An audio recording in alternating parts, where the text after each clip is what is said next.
Listo. Muy buenas tardes, nuevamente. ¿Cómo estamos? Ahí están entrando con imagen algunos más. Terminar de ver este apuntecito sobre organizaciones internacionales. Repasando rápidamente. Decíamos que solo hay 5 caracteres que los autores coinciden en que son los caracteres imprescindibles para reconocer una organización internacional. Si falta alguno de estos caracteres, cuidado, veamos, vayamos a buscar y fijémonos qué es lo que pasa.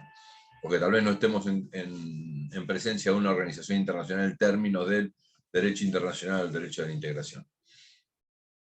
En primer lugar, carácter interestatal. Como decíamos, son los estados los que conforman las organizaciones internacionales. Por necesidad de resolver o abocarse a un tema determinado, una preocupación que por supuesto comparten algunos países, se ponen en marcha en la búsqueda de una organización internacional. Entonces, el primer carácter, interestatal.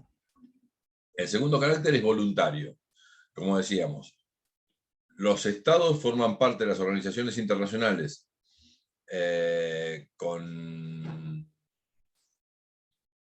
uso de su ejercicio de la soberanía, seguramente conceden o alguna parte de su soberanía se ve regulada, para decirlo de alguna forma, o cedida directamente en alguna medida, ejercicio de la soberanía a esa organización internacional, pero en uso de esa potestad soberana, el Estado puede salirse de la organización internacional cuando quiera. Lo charlamos, lo veíamos la semana pasada con el tema del Brexit, una decisión soberana de Gran Bretaña en su momento fue ingresar a la Unión Europea y ahora es una decisión soberana de la Unión Europea, de Gran Bretaña salirse de la Unión Europea, pagando los costos políticos, económicos que haya que pagar, jurídicos que haya que pagar, los compromisos, cumpliendo los compromisos que haya que cumplir, pero en última instancia los estados pueden salirse de la organización internacional. En tercer lugar, decíamos, un sistema permanente de órganos. Y esto las diferenciaba en alguna medida de aquel preludio de las organizaciones que eran las conferencias internacionales. Decíamos, los estados cuando empezaron a advertir problemas internacionales que se podían resolver en conjunto, se reunieron periódicamente y resolvían la cuestión periódicamente, y luego dejaban pasar un tiempo para ver cómo, en el mejor de los casos, con algún tratado o alguna convención que resolviera esa cuestión, dejaban pasar un tiempo para ver cómo había funcionado eso y se volvían a reunir, volvían a regular la materia de que se trate. En un momento determinado advirtieron que de esta cuestión, por las cuestiones de que se trataban, los estados debían formalizar un sistema de órganos que se encargara, en alguna medida, de esa cuestión los 365 días del año, y no periódicamente como ellos lo hacían hasta ese momento.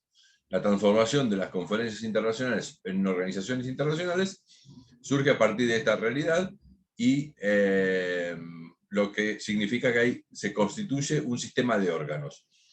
Y como decimos, lo único que decimos en esta característica esencial es que hay algún órgano de la organización que funciona permanentemente para abocarse a la cuestión de que se trate. Puede que tenga órganos que se reúnan periódicamente, puede que tenga algún sistema particular de órganos, pero en última instancia lo único que nos interesa es que no estamos hablando de una conferencia internacional, sino que estamos hablando de una organización. No es una reunión periódica de estados, sino que hay órganos que permanentemente se abocan a la cuestión. Esto lo podemos ver, por ejemplo, en el desarrollo de la OMC. Yo creo que les conté que en 1947 se formaliza el Tratado de la Organización del Comercio Mundial en aquel momento, se llamaba Organización del Comercio Mundial. En 1947 un tratado en La Habana. Lo cierto es que ese tratado nunca llegó a recibir las ratificaciones suficientes para entrar en vigor.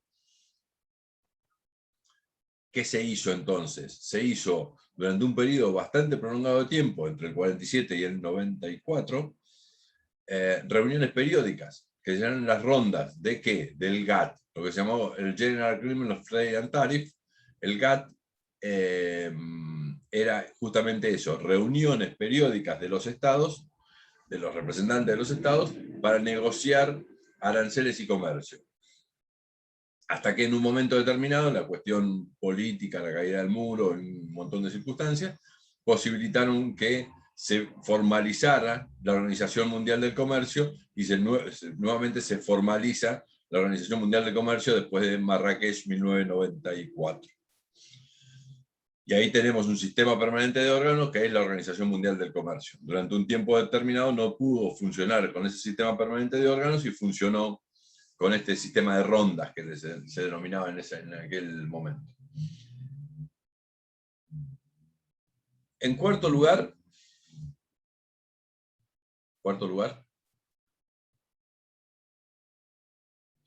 Voluntad propia. Voluntad propia. Muy bien. Creo que en realidad era al revés, ¿no? No me acuerdo. Bueno, voluntad propia. En general, esta la mencionamos después del sistema permanente de órganos. Tener un sistema permanente de órganos que genera en el ámbito de la organización una negociación. Alguna negociación.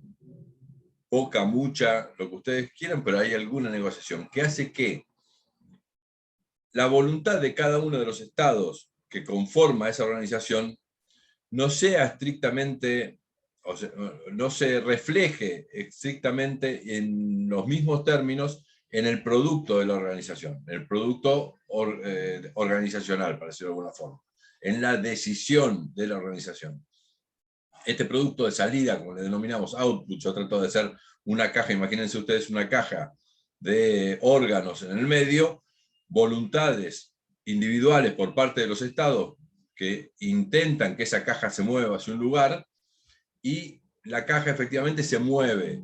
Ahora, ¿se mueve exactamente a los lugares o con las mismas características de lo que quieren los estados? Nosotros decimos no. Hay una voluntad propia que hace que se vea distorsionada, por lo menos en alguna medida, aquella vocación individual de los participantes. ¿Por qué? Porque en el medio, porque dentro de esa caja hay una serie de órganos que generan alguna morigeración de aquella voluntad individual de los estados.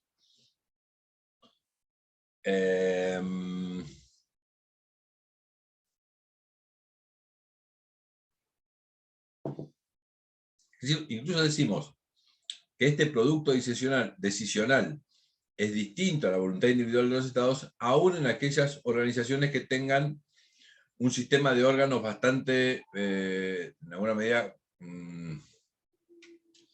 complejo, en virtud de la forma en la que se vota. Imagínense, por ejemplo, Consejo de Seguridad. Tenemos 5 miembros permanentes, 10 miembros no permanentes. Por supuesto, el peso relativo de aquellos 5 miembros permanentes es muy importante. Hay encuadramiento político, si se quiere, o había más, imagínense en el periodo de la Guerra Fría, si se quiere, el encuadramiento político de esos 5 miembros en bloques. Y hay decisión del Consejo de Seguridad. Seguramente el Consejo de Seguridad, qué sé yo, incluso en periodos, qué sé yo, la Guerra de Corea. En el periodo de la Guerra de Corea teníamos el Consejo de Seguridad con los 5 miembros permanentes, de los cuales los 3 miembros de Occidente, para decirlo de alguna manera, Estados Unidos, Gran Bretaña y Francia, encolumnados en una dirección. China tenía el voto, todavía tenía China en el año 50, tenía el voto lo que era la China nacionalista, que no es la China actual, lo que es hoy Taiwán. En aquel momento tenía todavía el voto en el Consejo de Seguridad de aquella China, y en respuesta a que no se le diera el voto a la China comunista, la Unión Soviética había salido del Consejo de Seguridad. Entonces, se toma una decisión en ese consejo, que es un consejo bastante amañado, si se quiere, una decisión de la organización bastante amañada. Pero en última instancia, seguramente, lo que Estados Unidos quería para Corea, para la guerra de Corea y demás, no fue lo que estrictamente terminó sucediendo.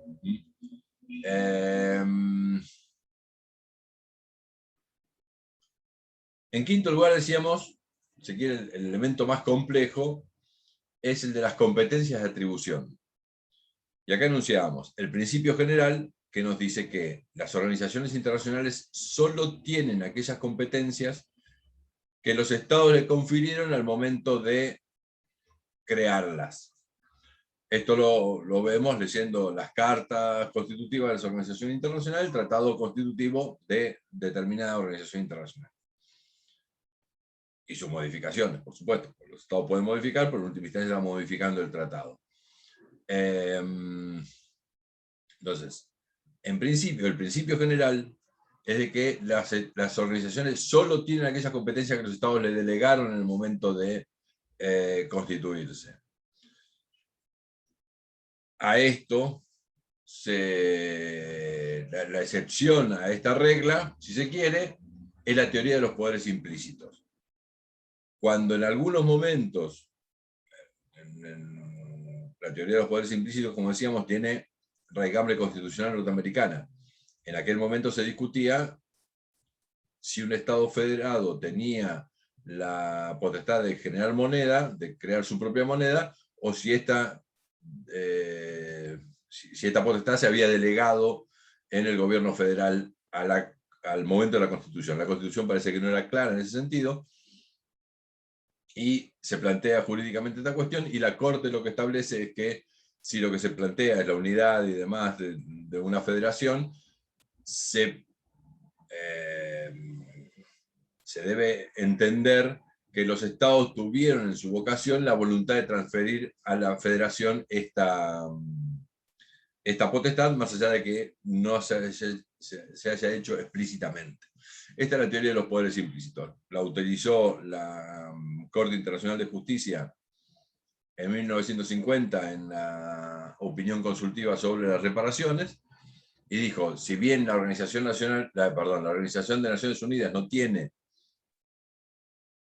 en la Carta Constitutiva el reconocimiento como persona jurídica, para llevar adelante las acciones que los estados le encomendaron, debe presumirse que tiene personalidad jurídica. Entonces le reconoce personalidad jurídica a las Naciones Unidas a partir de esta teoría de los poderes implícitos.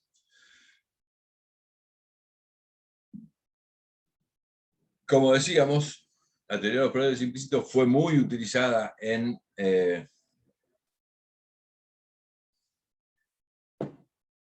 marco de la Unión Europea. Los tratados constitutivos de la Unión Europea desde los 60, su creación, 50, su creación, hasta alrededor de los años 80, no tienen grandes modificaciones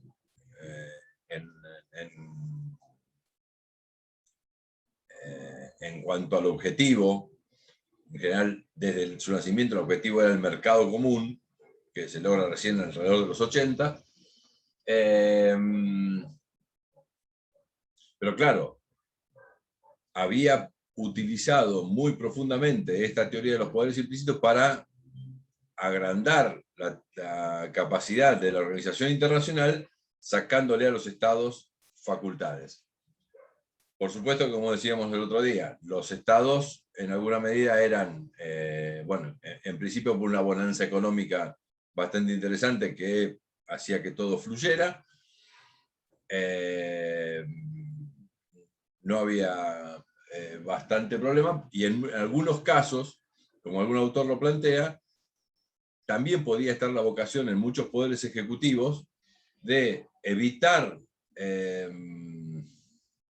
discusiones o debates en los propios parlamentos, y llevándolos a este ámbito internacional donde los poderes ejecutivos tenían una preeminencia muy importante.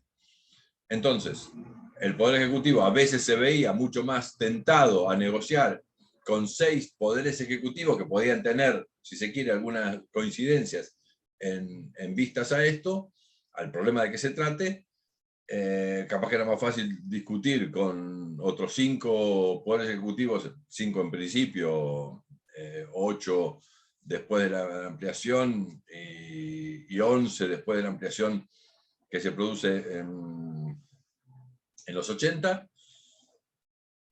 Capaz que era más fácil discutir entre poderes ejecutivos que asumir la discusión de algunos temas en los propios parlamentos nacionales. Cuando en los 90, en el 92-94, se discute Maastricht, y ahí sí, los estados estaban concediendo nuevas atribuciones bastante importantes a la organización internacional, léase Banco Central Europeo, moneda única y muchas otras cosas. Los estados dijeron, bueno, sí, pero no sea cosa que estos muchachos sigan usando la teoría de los poderes implícitos y sigan acumulando, a partir de ahí sigan acumulando potestades. Lo que se acuerda en ese momento, en el Tratado de Maastricht, es decir, bueno, está bien, si hasta acá se utilizó la teoría de los poderes implícitos, bueno, pero a partir de acá vas a utilizar la teoría o vas a utilizar el principio de subsidiariedad. Esto es, en cada acto que ejecute la organización internacional, me vas a tener que justificar que ese acto es más efectivo asumir en el ámbito de la organización que si es asumido individualmente por cada uno de los estados.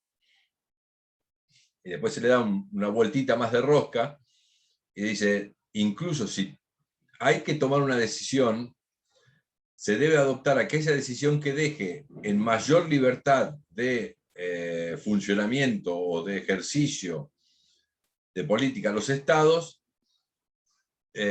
por sobre las que tienen ejecutoriedad desde la organización internacional. Perdón, profe. Sí. O sea, es el Estado el que tiene que justificar que La organización. La organización tiene que justificar que su accionar es más efectivo que el individual por parte de los estados. Es como que cada acto tiene que cumplir lo que se denomina incluso test de... test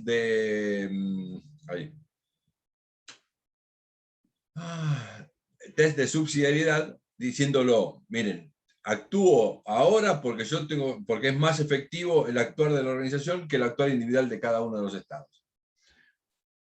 Esta discusión en los 90 era una discusión bastante común respecto del tema de,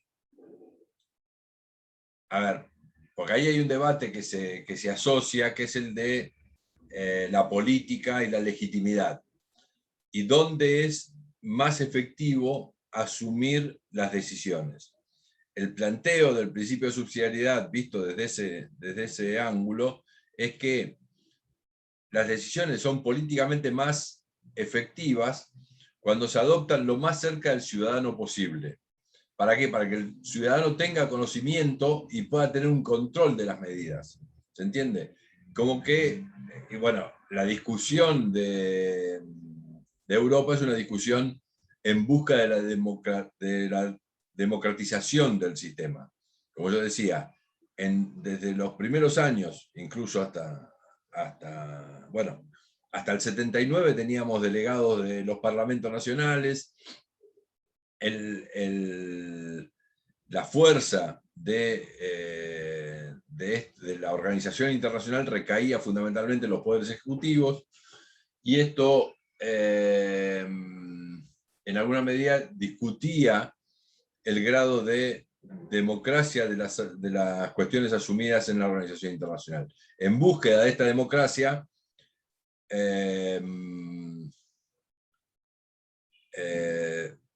perdonen un minuto que tengo un problema.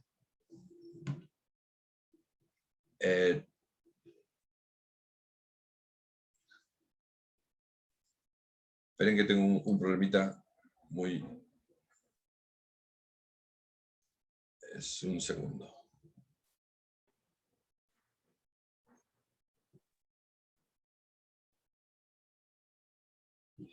Te hago una consulta porque me perdí un poco. Digamos, cuando es la excepción, digamos, de la teoría de los poderes implícitos, al ser, digamos, la excepción del principio general que solo tienen que las organizaciones tienen las competencias que los estados le dieron al momento de crearlas, sería que estos poderes implícitos se van dando, digamos, para ir cumpliendo, se van dando porque es necesarios para ir desarrollándose la organización. A ver, la teoría de los poderes implícitos es como que en su desarrollo la organización internacional empieza a encontrar algunos límites y va rompiendo esos límites utilizando la teoría de los poderes implícitos.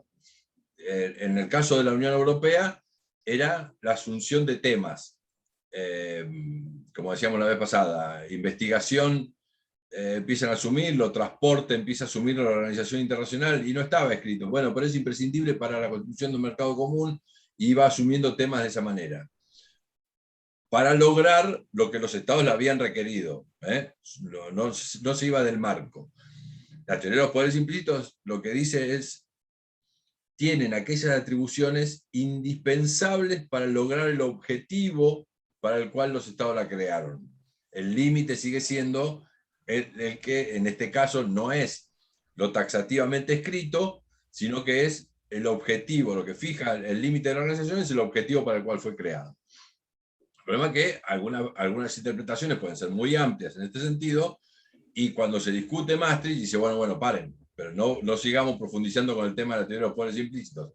El límite a la teoría de los poderes implícitos aparece con la teoría de la subsidiariedad. Está bien, te damos todas estas competencias, pero en cada caso me tenés que probar que el accionar de la organización es más efectivo que el accionar individual de los estados. Incluso cuando decía con el tema normativo, ustedes saben, la Unión Europea tiene una característica que es el efecto directo de sus normas, de una de sus normas, que es el reglamento. La Unión Europea dicta reglamentos y esos reglamentos tienen efecto directo, se introducen al derecho interno de los estados y tienen aplicación inmediata y efectiva dentro de los ordenamientos jurídicos de los estados. Mientras que tiene otro sistema normativo, que es el de la directiva. La directiva europea le dice al Estado, no al Estado, a todos los estados, le dicen dónde tienen que llegar. Señores, ustedes tienen que regular de tal manera que los autos a fines del año 2021 tengan todos un sistema de frenos ABS o lo que a ustedes se les ocurra. Entonces, aquí el Estado tiene que dictar una norma que adapte esa a la directiva de la Unión Europea, pero siempre hay una acción del Estado que tiene que, digamos, adoptar una norma determinada. Para lograr el objetivo, la directiva no te dice qué norma es la que hay que producir. Cada uno de los estados evaluará, y de acuerdo a su sistema constitucional, su sistema político, si es una norma del Poder Ejecutivo, si es una norma legal, si es una norma de los poderes subnacionales. La directiva no te dice quién tiene que adoptarlo, porque eso está en el marco del sistema político de cada uno de los estados. Pero cuidado, al 2021 vas a tener que llegar con la normativa que logre ese objetivo. En el caso de la Unión Europea, cuando decimos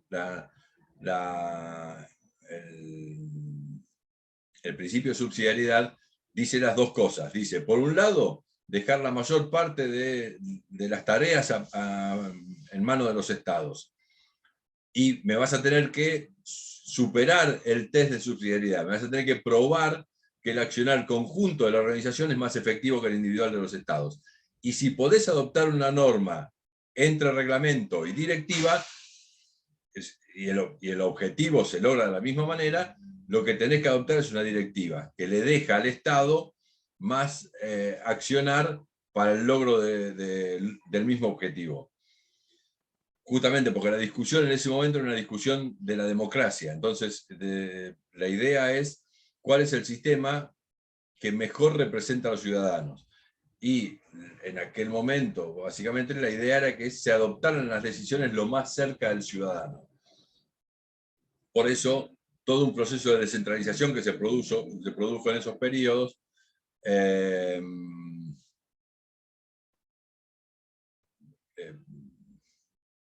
con esta visión, que no es lo mismo que la descentralización que se produjo en otros países, como por ejemplo la República Argentina, que es una descentralización que se produjo en los 90, pero con visión neoliberal. No era una visión de empoderar a las comunidades, sino que era en los 90, en el gobierno de Menem fundamentalmente, se produce todo un proceso de descentralización.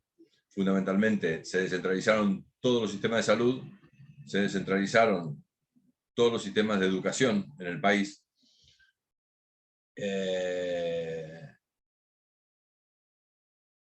Por decirlo de alguna manera, el Estado Nacional, bueno, las cajas de jubilaciones, el Estado Nacional se desentendió de la educación, la salud, el sistema previsional de cada una de las provincias. Pero acá la idea era de caja, era de no me produzcan gastos en el gobierno nacional y háganse cargo cada uno de estas cuestiones. Este era otro sistema, es otro sistema con otra perspectiva ideológica. Entonces, competencias de atribución, la excepción, teoría de los poderes implícitos, y se quiere un freno a esta ampliación que produce la teoría de los poderes implícitos, el principio de subsidiariedad.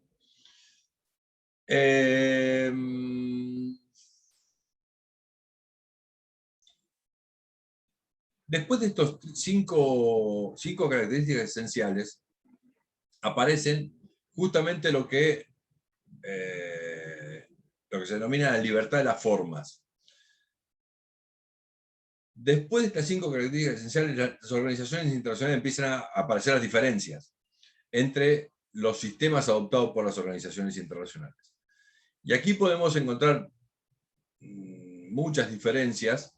A mí básicamente me interesa que trabajemos sobre 3, creo que son las que están en ese papelito que yo hice hace unos años. En primer lugar, el carácter intergubernamental o no intergubernamental de los órganos.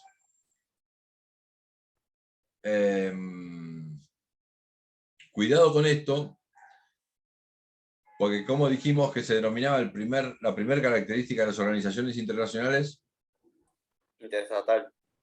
interestatal. Y acá hablamos de intergubernamentalidad del órgano. Esto es, acá digamos, por supuesto que la organización tiene que estar creada por los estados, pero puede ocurrir que los estados entiendan que, o porque es una cuestión muy técnica, entonces se la dejamos a 10 médicos o 10 científicos, para decirlo de alguna forma. Buscamos los 10 mejores científicos que se encarguen de esta cuestión y adelante. Y yo me guardo otro órgano, si se quiere, alguna asamblea o alguna cosa para revisar ese accionar.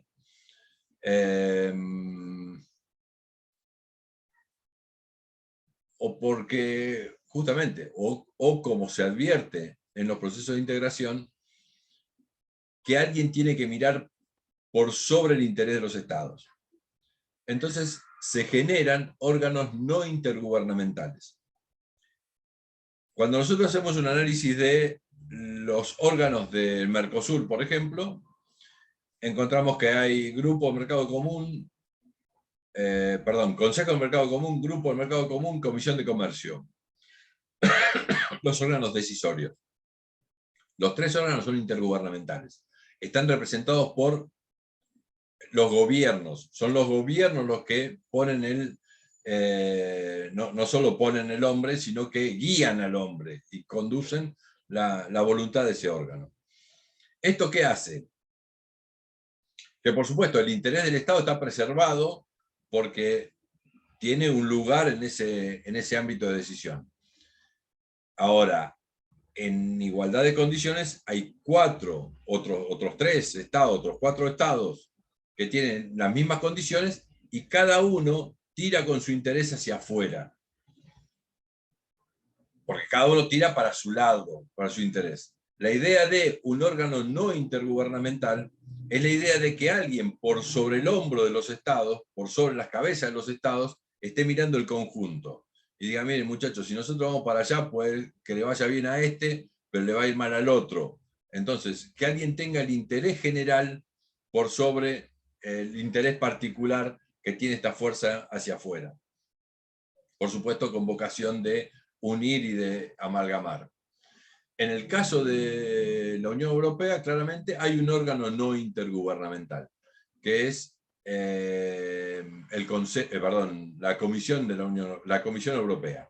La Comisión Europea está elegida de una forma muy particular, a partir de la presidencia, el Parlamento, el presidente elige, pero los fulanos que van a participar de la Comisión Europea les encargan una agencia de un tema determinado.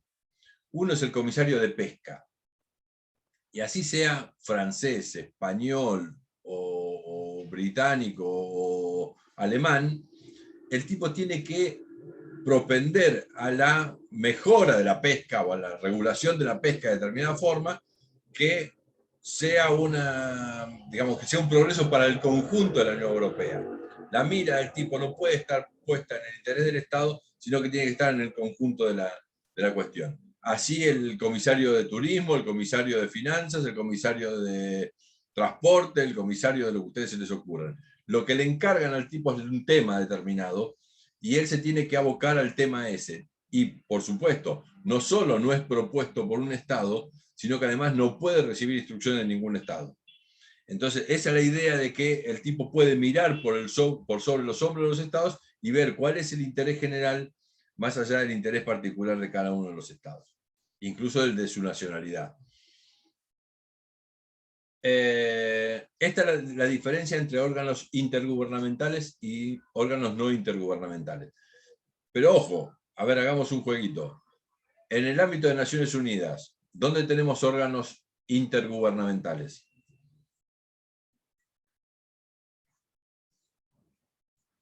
El ECOSOC, por ejemplo, No, son los estados ahí, ¿o no?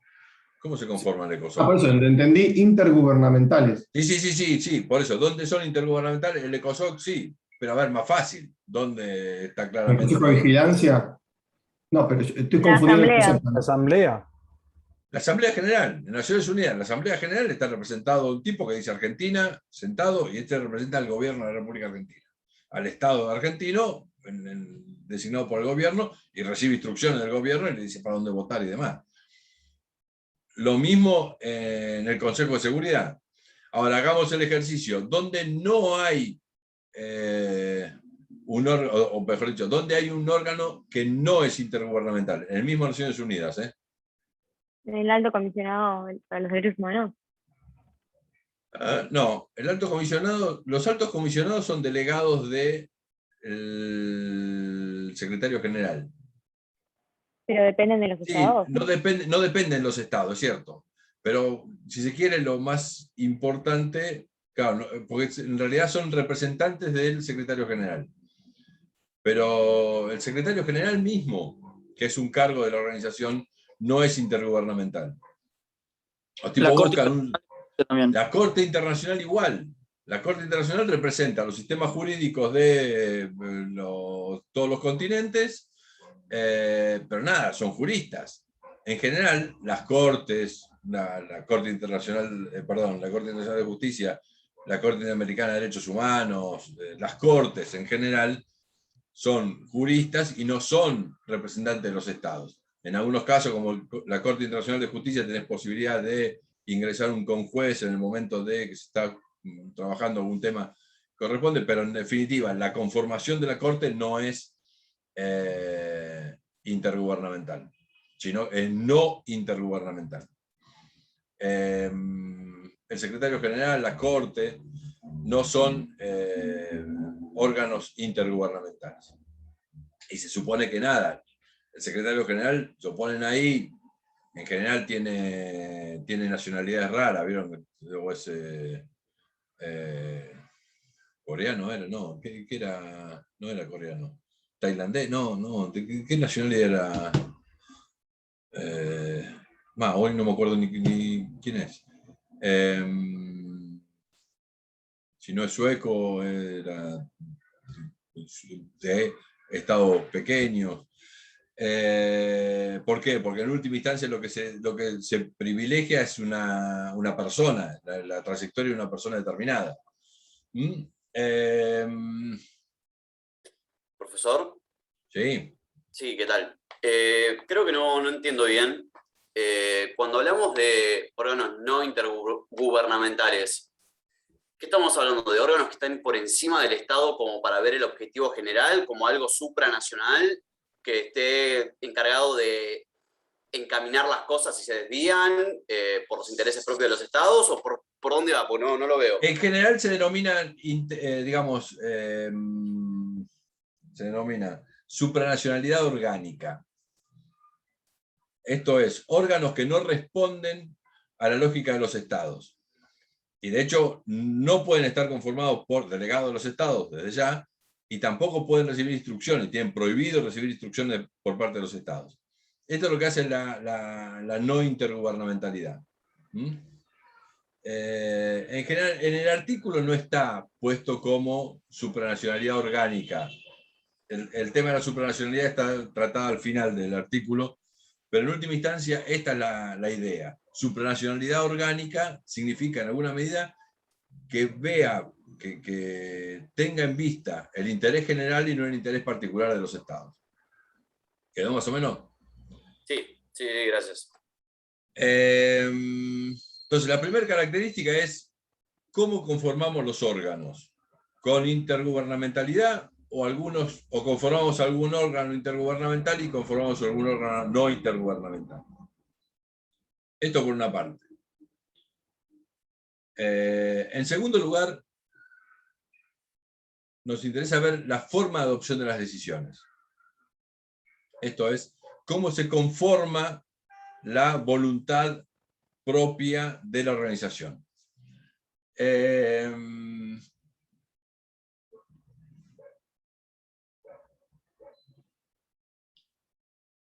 En alguna medida, los órganos de las organizaciones adoptan sus decisiones en base a dos criterios fundamentalmente.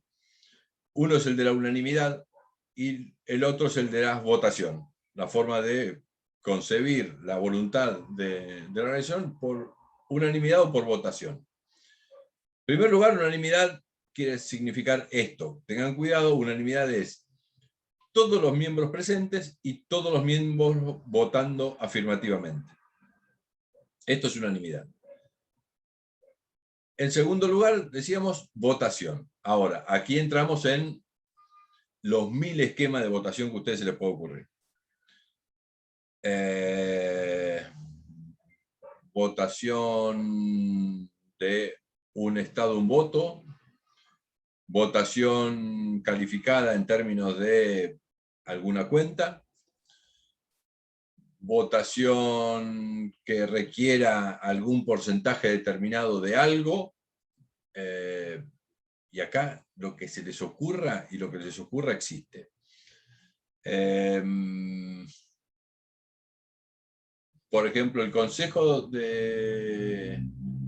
en la Unión Europea, los estados no son todos iguales. En algún momento determinado se definió cuánto vale cada uno de los votos. Entonces, por una parte tenemos una tabla que dice cuánto vale el voto de cada uno de los estados, y por otra parte yo puedo acordar cuánto es el número que necesito para lograr una mayoría requerida en temas álgidos, en temas jodidos, en temas complicados. En el caso europeo, el más complicado es agricultura.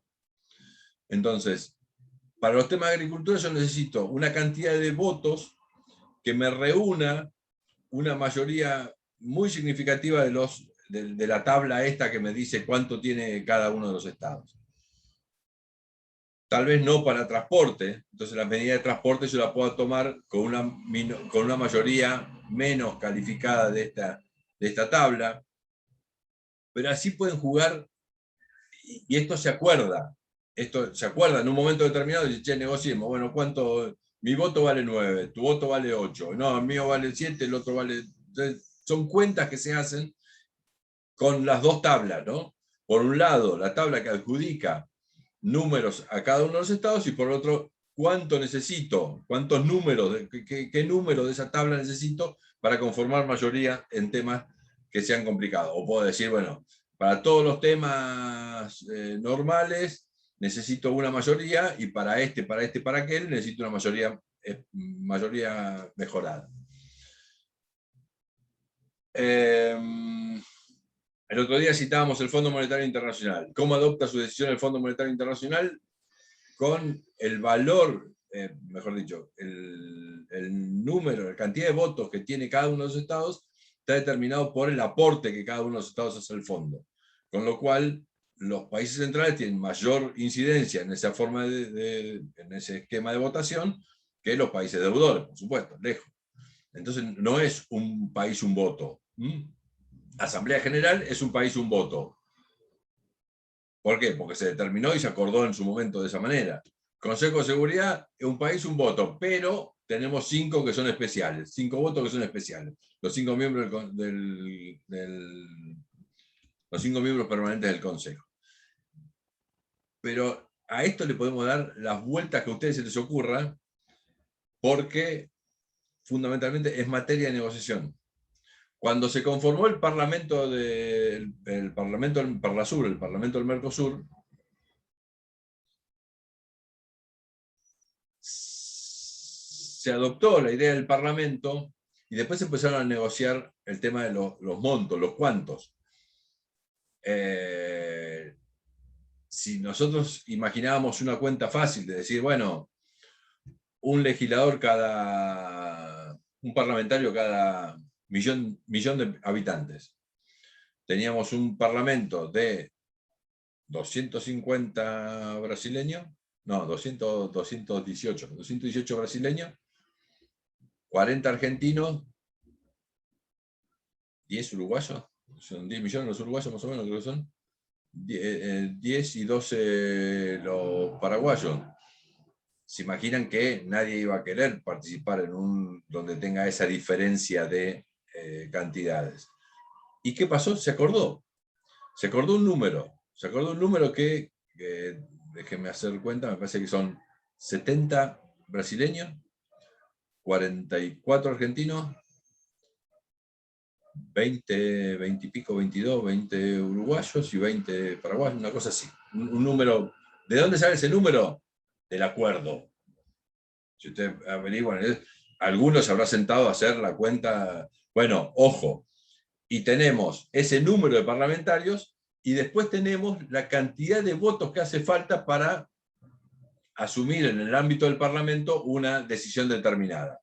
En general, las atribuciones del Parlamento, incluso la del Parlamento del Mercosur, son bastante reducidas, pero aún así se escribió no solo cuántos parlamentarios tiene cada uno de los países, sino que además de cuántos parlamentarios tiene cada país, cuánto número de parlamentarios hace a las decisiones de tal naturaleza, de tal naturaleza y de tal naturaleza.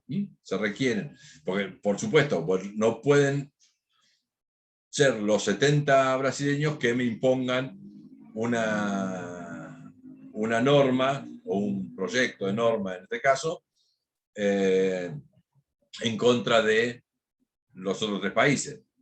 Entonces hay todo un equilibrio entre números que hace que nadie pueda adoptar una decisión de Estado único. En el caso de la Unión Europea hay como una estratificación de estados, entonces los números que se requieren para algunas cosas requieren imprescindiblemente de todos los poderosos, más algunos de los chicos. Los chicos solos no llegan a hacer los números para lograr la toma de decisiones en ese ámbito del Consejo de la Unión Europea. Es toda una elucubración que se negocia a partir de escenarios que se van conformando y que en algún momento conforman a todo el mundo. Bueno, muchachos, tenemos que tomar esta decisión donde acomodamos, se negocia y todo el mundo de acuerdo. Entonces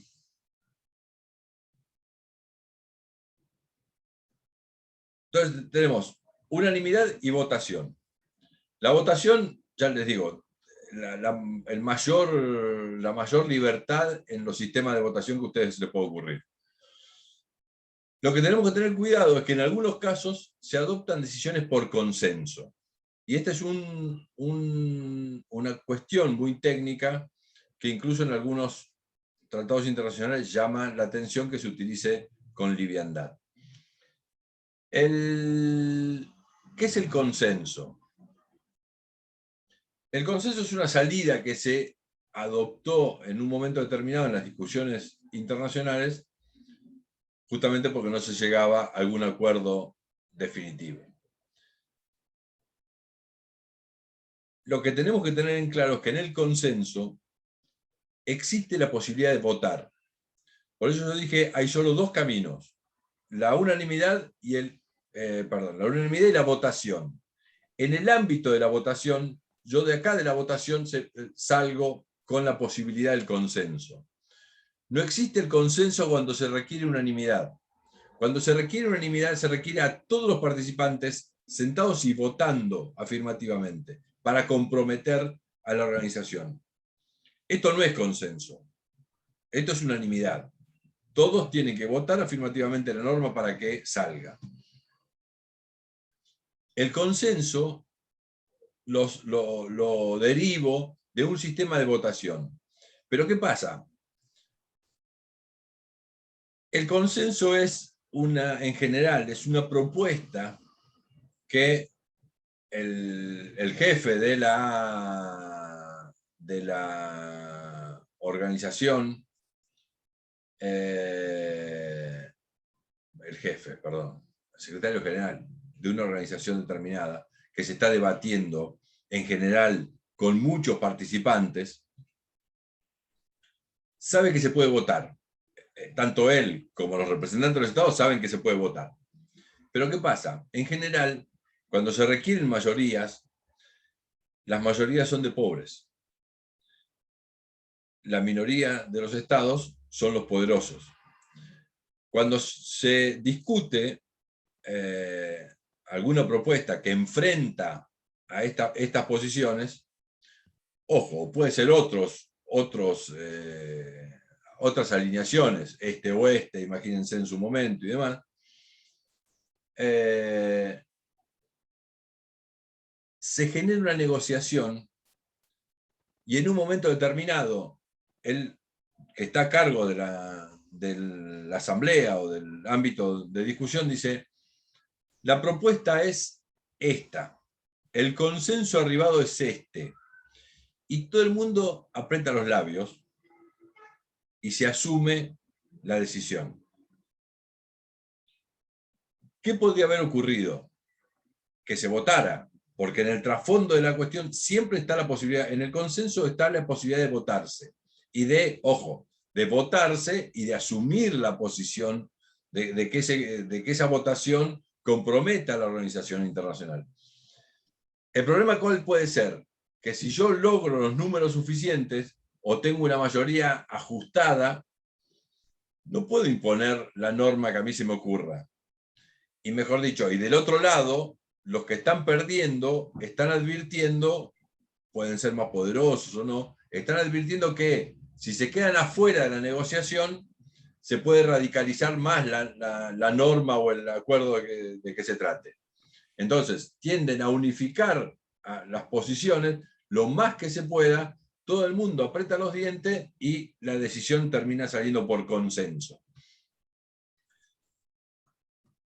Pero cuidado, el consenso no es unanimidad, ni por casualidad. El consenso es muy distinto a la unanimidad, porque la unanimidad requiere, en el caso de la unanimidad, cada uno de los participantes tiene derecho de veto.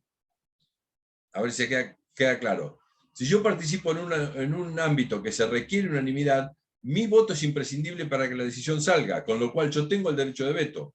Yo digo, esto no sale, no sale, no sale, no salió, y se acabó el asunto.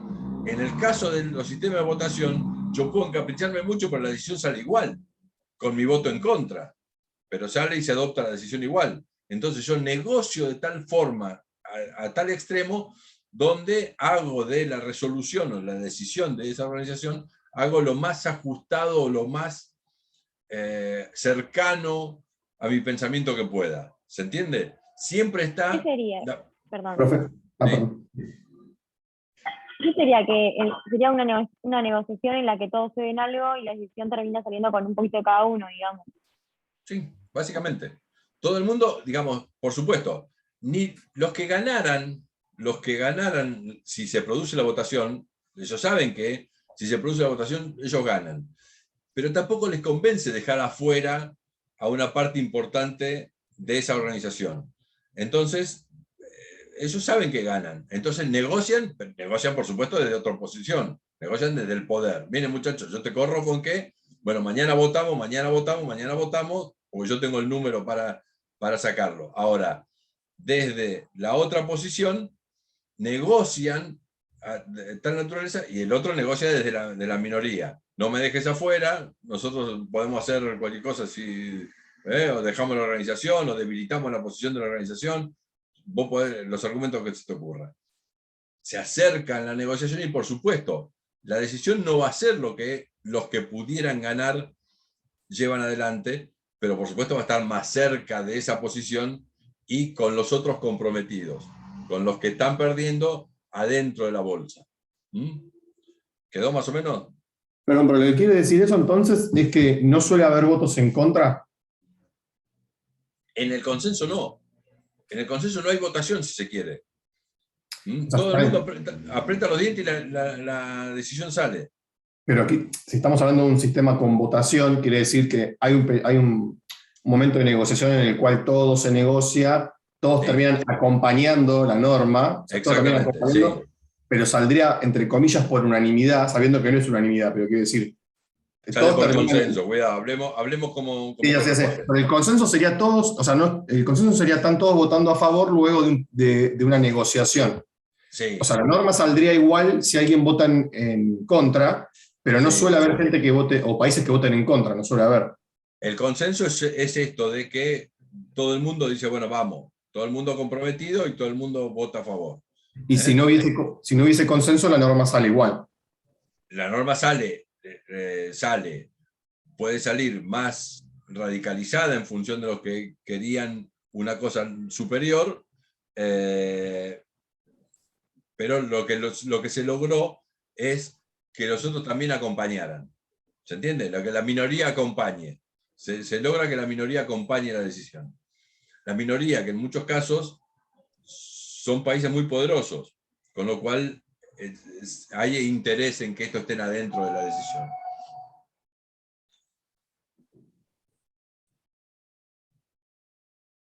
Entonces, Pero los pongo un órganos... ejemplo que se me ocurrió, a ver cómo A fue. ver. Cuando se vota el bloqueo a Cuba, No, bloqueo no. El bloqueo es... no es una el decisión bloqueo- que toman todos de forma intergubernamental. No, el bloqueo es norteamericano nada más, no hay bloqueo en las Naciones Unidas, ni de nada. De hecho, hay decisiones contra el bloqueo. Perdón, eso quise decir. Ah, En contra del las bloqueo. resoluciones, sí. No me Eso acuerdo, quise. son del Consejo de Seguridad o de la Asamblea. A veces son de la Asamblea, las decisiones contra el bloqueo. Suele votar la mayoría y siempre vota en contra de Estados Unidos y se abstiene uno o dos. Claro. Pero eso no es pero- consenso, eso debe ser unanimidad. No, esa es la decisión, no, le tuercen el brazo a nada. Se logra la mayoría. No hay consenso ahí. En ese no. No. Pero a ver, yo siempre hago el ejercicio con ustedes.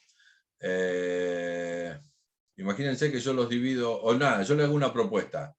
¿El examen es el viernes que viene o dentro de 3 viernes? Y decido que lo resolvamos a votación. Ganarían los que lo plantean a 3 viernes. Pero están muy enojados los que plantean que sea la semana que viene. Entonces yo me pongo en bueno y digo, bueno, hacemos dentro de 2 semanas. No ganaron ni los de las 3 semanas, no ganaron los de la semana, y yo hago la propuesta de las 2 semanas. Todo el mundo me dice, y se la fuman. Esa es una decisión por consenso. ¿Se entiende? En este juego más Acercamos claro. posiciones y listo, mediante una negociación, básicamente. Básicamente. Y ninguno saca todo lo que quiere. Pero Perfecto. explico por qué. Que ninguno gana, pero tampoco pierde. Exactamente. Ninguno pierde del todo, ninguno gana todo lo que quiso. El que ganara no gana todo lo que podría ganar, y el que pierde no pierde todo lo que podría perder, para decirlo de alguna manera. ¿Saben por qué la discusión de este tema? Porque no me acuerdo qué artículo del protocolo Europleto dice las decisiones se toman por consenso, cosa que es un error. En el Mercosur las decisiones se toman por unanimidad. Cualquiera de los estados que se oponga a una medida se sienta y dice que no se adopta la medida que se quiere, y todos tienen derecho, justamente todos tienen derecho de veto. En la unanimidad, lo que se está privilegiando es la soberanía. Se está privilegiando un país, un voto. Yo quiero, para que se tome una decisión, quiero a todos los estados participantes y comprometidos. Se supone, en términos de, los economistas tienen en general algún análisis, que nosotros desde el Mercosur siempre hacemos fracasar, planteando de que las normas que requieren unanimidad tienen mayor efectividad, cosa que suena medianamente lógico. Si yo, para tomar una decisión, requiero que todo el mundo esté sentado en la silla y votando afirmativamente, seguramente el producto decisional es el que todo el mundo quiere que salga. Bueno, en el caso del Mercosur esto no es así. Nosotros adoptamos muchas decisiones en el ámbito de la organización que después, cuando tenemos que llevar a la práctica, no las terminamos cumpliendo. Pero ojo, si se quiere mayor compromiso, está bien el compromiso de unanimidad. Un país, un voto. El problema es que esto es democrático en términos de poblaciones. Estamos igualando la población de Uruguay a la población de Brasil, o a la población de Argentina a la población de Brasil. Es bueno en términos de la soberanía, se privilegia la soberanía, se privilegia la igualdad jurídica de los estados, pero yo no sé si tiene todas las características de democrático en términos de poblaciones. ¿Y ustedes qué opinan?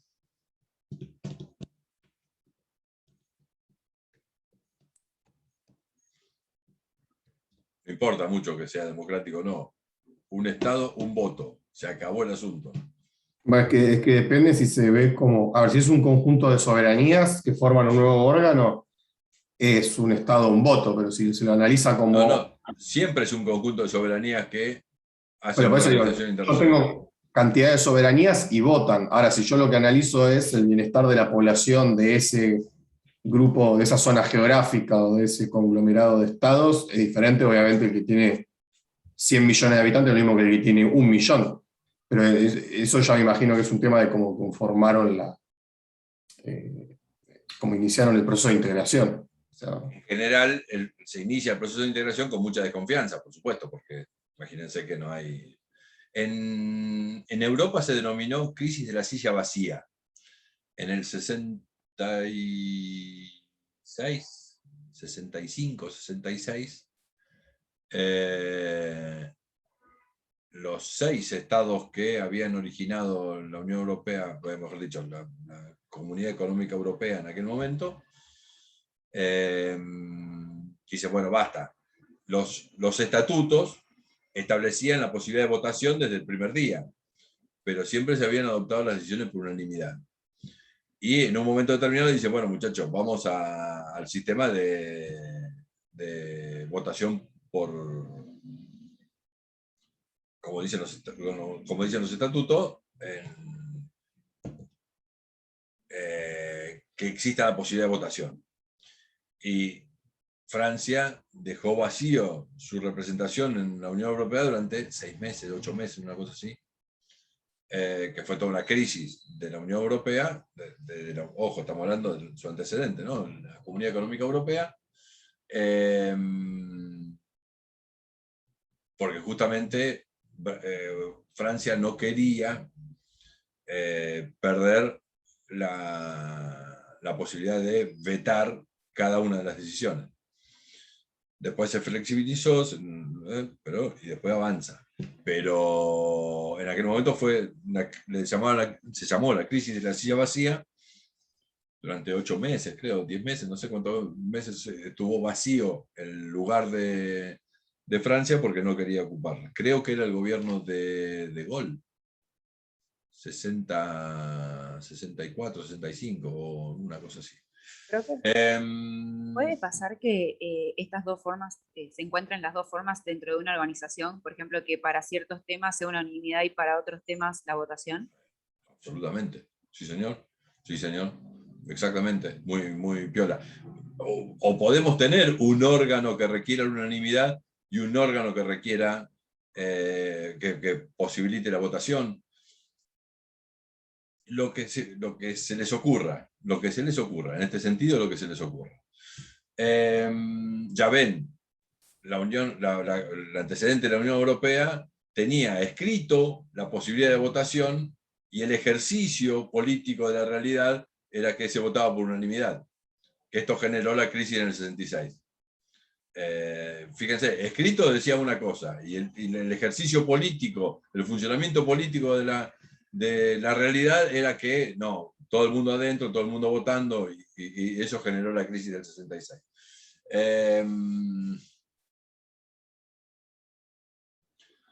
Sistema de votación. Bueno, el tercer elemento que tenemos que analizar, 18, 15, no me voy, ni 2 clases voy a... El tercer elemento que tenemos que analizar es el efecto que tienen las decisiones de la organización internacional. Y cuidado con esto. Básicamente, las organizaciones internacionales en general adoptan lo que se denominan recomendaciones. Si nosotros vamos a las resoluciones, al efecto de las resoluciones en la Asamblea General de Naciones Unidas, todo el mundo le dice, bueno, pero no tiene carácter obligatorio de la resolución. Tiene carácter de recomendación. Sí, cuidado. Dos cuidados. Por un lado, tengo un compromiso con la organización. Yo tengo un compromiso de cumplimiento con lo que adopta la organización internacional. Yo tengo un tratado constitutivo que me obliga a respetar la organización internacional.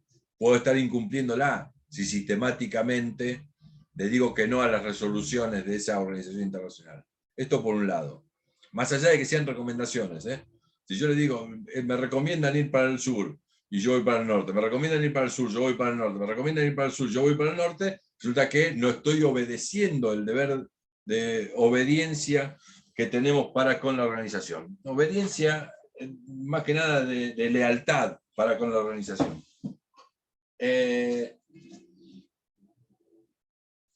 En segundo lugar, cuidado con las resoluciones, aunque tengan carácter de recomendación, porque pueden generar uno de los dos elementos, pueden generar la opinio iuris de lo que es la costumbre internacional. La costumbre internacional, que es una fuente de derecho internacional muy importante, tiene dos elementos, opinio iuris y comportamiento de los estados en dirección a esa conducta. con la convicción de obligatoriedad. Entonces, uno es el comportamiento de los estados, pero el segundo elemento es la opinio iuris. Y en muchos casos la opinio iuris se concreta bastante rápidamente. Lo habíamos visto cuando hablé del derecho del mar y Montego Bay.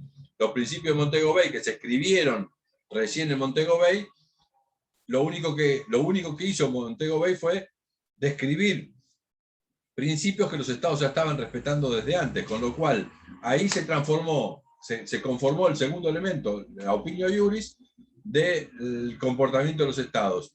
Y ya les conté, 7 años después de Montego Bay, en el 89, la Corte Internacional de Justicia le dice a los estados más importantes, a dos estados poderosos como son Canadá y España, le dice: señores, ustedes no estaban en Montego Bay, no querían Montego Bay, a ustedes no les importa Montego Bay, pero los principios de Montego Bay son costumbre internacional. A veces se conforma muy rápidamente la costumbre internacional. Entonces, las resoluciones de organismos internacionales, aunque sean de carácter recomendatorio, pueden estar conformando esta opinio iuris. La mayor parte de las organizaciones internacionales adoptan este criterio de emitir recomendaciones. En segundo lugar, podemos tener organizaciones internacionales que dicten normas que sean de carácter obligatorio para los estados. Hay muchas organizaciones internacionales que le dicen al Estado cómo debe comportarse.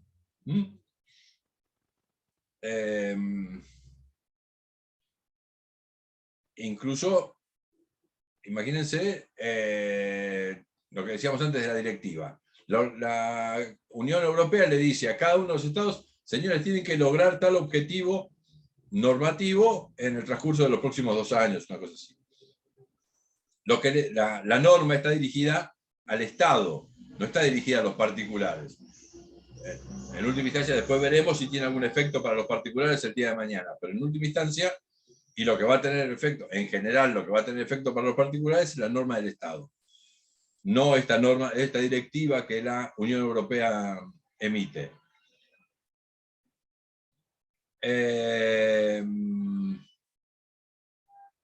Pero así muchas organizaciones internacionales tienen capacidad para comprometer a los estados a partir de una decisión que adoptan las organizaciones internacionales.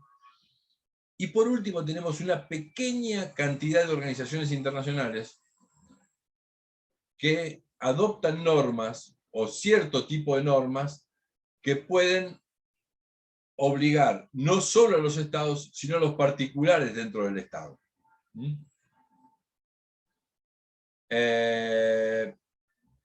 Volviendo al ejemplo de la Unión Europea, el reglamento, que ya vimos, no se queda en las fronteras del Estado, sino que se introduce adentro del Estado y produce efectos directos en el acervo jurídico de cada uno de los particulares. Pero hay otras organizaciones. Yo cito en el artículo, por ejemplo, la OASI. La OASI es la Organización de Aviación Civil Internacional, que dicta normas que no solo los estados tienen que cumplir, sino que los estados tienen que cumplir y que las compañías aeronáuticas tienen que cumplir, que los particulares debemos cumplir si nos sentamos arriba de un avión, con lo cual atravesó la frontera del Estado y se metió dentro de los particulares. Hay algunos efectos que produce el ingreso de un Estado a la Organización Mundial del Comercio. Cualquier ingreso de un Estado a la Organización Mundial del Comercio, yo puedo votarlo en contra. Y decir: señores, no quiero que entre tal país a la Organización Mundial del Comercio. Los demás se van a encoger de hombro y van a decir: bueno, pues vota en contra, pero, por supuesto, por mayoría, no sé si fue una mayoría especial, el ingreso del Estado existe. A partir de su ingreso en la Organización de la Organización Mundial del Comercio, las relaciones comerciales entre la Argentina y ese país se van a ver afectadas. Se van a ver afectadas por las reglas de la organización. Con lo cual, yo voté en contra, pero el sistema de votación hizo que la decisión de la organización me afectara al comercio. tengo algunas posibilidades de plantear, creo que se llaman waivers, o no sé cómo es que se llaman, diques, para que esto no sea inmediato y demás, pero en última instancia, muchachos, me va a venir y me va a aplicar.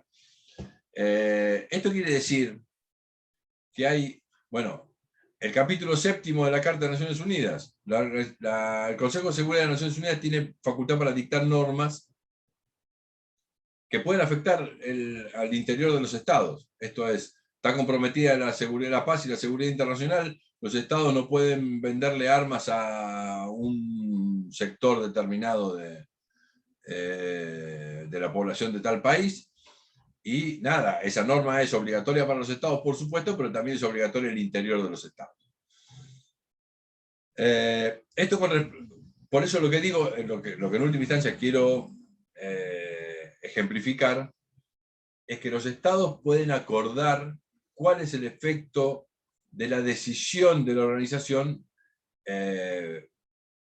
cuando lo acuerdan. Esto es, pueden en la conformación de la organización internacional determinar, estas decisiones van a tener este efecto, estas decisiones van a tener otro efecto, estas decisiones pueden tener este efecto. Y si se acuerda, todo vale.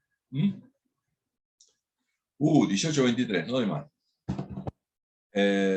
Esa parte lo tengo que decir después de que termine de grabar Marce, pero nada. ¿Te acordás del pelo, Marcelo, o no? Me la té. Ah, está muy bien, está prolijito. Chicos, tengan un muy buen fin de semana. Sigan leyendo, léanlo y charlémoslo. Yo no tengo problema en charlar la semana que viene unos minutos este apunte, pero quiero que lo tengan bien claro. Profe, perdón. No. Sí. Dos cosas. ¿Este texto está subido al campus sobre este tema? Entiendo que sí. A ver, Marce. Están subidos, sí. Sí, están subidos, sí. Ah, perfecto. Y la otra es, la tercera característica, no la llegué bien a anotar. Entonces dijimos... Pues estaba el carácter intergubernamental o no... no, pará. Interestatal, cuidado con esto, porque ahí estamos metiendo la pata de nuevo. El carácter interestatal es que los estados conforman la organización internacional. No quiere decir, y esto es distinto, a que los órganos de la organización sean intergubernamentales o no intergubernamentales. ¿Se entiende esto? Veo que es distinto una cosa que la otra. Yo puedo hacer una organización internacional y dejar que los órganos lo manejen los técnicos y que lo manejen con criterio científico y listo. Pero la vocación del Estado está en conformar la organización internacional. El carácter interestatal tiene que ver con esto. Entonces decíamos, carácter interestatal, voluntario, sistema permanente de órganos. ¿El tercero? Claro, pero yo iba a la segunda parte que vimos las características de la parte... que vimos fueron las diferencias. Perdón, las diferencias. Las características esenciales fueron las que vimos la semana pasada y repasamos rápidamente. Perdón, me refería a las diferencias. A las diferencias. El carácter intergubernamental o no intergubernamental de los órganos. Yo puedo conformar la organización teniendo en cuenta, por ejemplo, la soberanía, privilegio el criterio de soberanía y digo, señores, todo el mundo sentado con representación estatal. Pero también puedo decir, señores, generemos un órgano que tenga la visión por encima de los gobiernos de los estados y esta es la vocación de un órgano no intergubernamental. ¿Vamos, Brian, más o menos? Sí, ese está perfecto. Después tenía lo del tema de la votación, el otro que vimos, la segunda, y me faltaría como la tercera, que creo que eran 3, ¿o no? Y la tercera es el efecto de las normas, el efecto de las decisiones, para hablar en términos generales, el efecto de las decisiones de las organizaciones internacionales. El efecto puede ser recomendatorio, la mayor parte de las organizaciones tienen esto, obligatorio para los estados, haciéndoles obligatorio para los estados llegar a determinado puerto o comportarse de determinada manera, y en última instancia, aquellas pocas organizaciones que dictan normas obligatorias dentro de los estados. ¿Está más o menos? Sí, perfecto. Bueno, muchas gracias. ¿Todo bien? Léanlo y el viernes que viene nos tomamos unos minutos para revisar. Profesor, justo estaba repasando los 5 características: interestatal, la voluntariedad, sistema permanente de órganos, después tenemos otro que era la voluntad propia. Voluntad propia. Y me falta el quinto. Competencia de atribución. Está, gracias. ¿Te acordás? Competencia de atribución, teoría de los poderes implícitos y principio de subsidiariedad. Como 3 escalones en esa discusión. Ok, gracias. Bueno, muchachos, ahora sí. Buen fin de semana. Muchas Vamos gracias. para Muchas gracias, ustedes. profe. Gracias. Chao, gracias. Buen fin de. Chao. Chao.